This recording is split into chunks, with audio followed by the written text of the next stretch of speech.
West Indies আজ বল হাতে আগুন ঝরালো, একটার পর একটা পরপর তিনটা উইকেট, মাত্র 35 রান ব্যবধানে ইংল্যান্ডের তিনটা উইকেট ডাউন।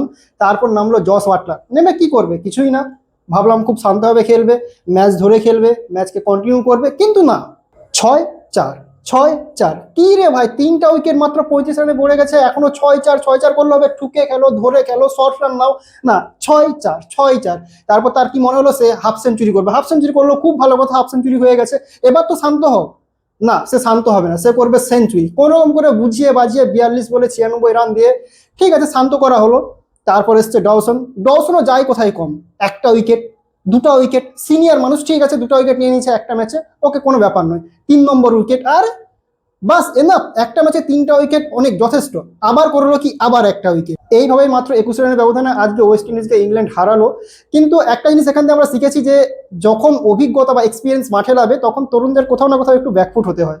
যাই হোক, ম্যাচের শুরুতে ওয়েস্ট ইন্ডিজ যেভাবে ডমিনেট করছিল, ভেবেছিলাম ইংল্যান্ড তো আজকে হারবে, কিন্তু ম্যাচ দেখতে দেখতে বোঝা গেল এক্সপিরিয়েন্স কোথাও না কোথাও তরুণদের থেকে এখনো অনেকটা এগিয়ে। আর আমাদের উচিত এক্সপিরিয়েন্সকে রেসপেক্ট করা। ধন্যবাদ।